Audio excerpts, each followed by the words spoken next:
স্থানীয় সরকার নির্বাচন কেন্দ্রিক এনসিপির জুলাই পদযাত্রা কেমন?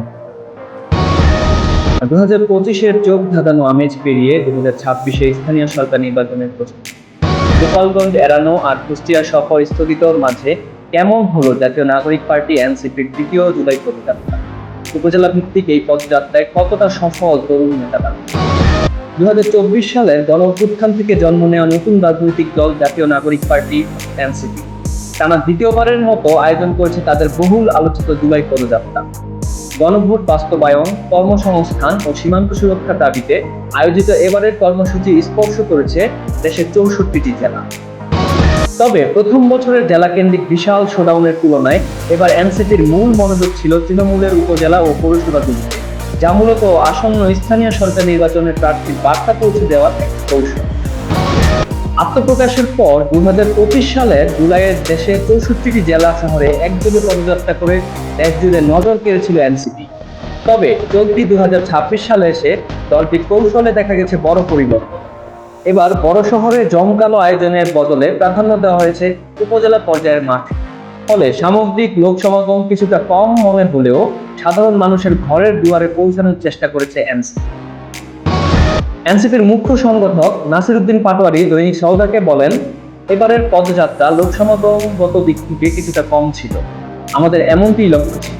আমরা লক্ষ্য পূরণ করতে পেরেছি। গতবার জেলা কেন্দ্রিক পদযাত্রা করলেও এবার উপজেলা ভিত্তিক পদযাত্রাকে প্রাধান্য দেওয়া হয়েছে।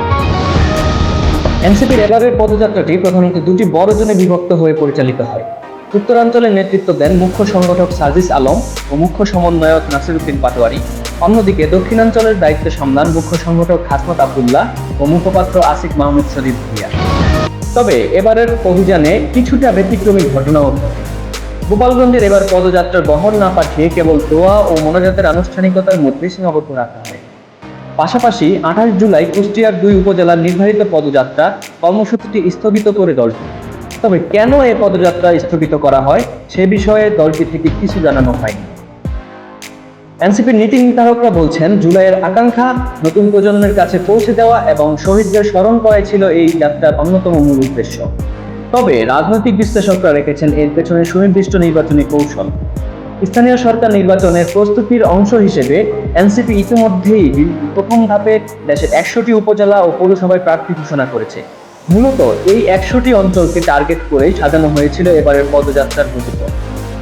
জেলা শহরের বিশাল শোডাউন ছেড়ে উপজেলা ও পৌরসভাগুলোতে সরাসরি প্রার্থী কেন্দ্রিক এই পদযাত্রা এনসিপিকে স্থানীয় সরকার নির্বাচনে কতটা এগিয়ে দেবে? সাধারণ মানুষের কাছে তাদের এই নতুন কৌশল কতটা গ্রহণযোগ্য হয়ে উঠবে? জানাতে পারেন সওদার কমেন্ট বক্সে।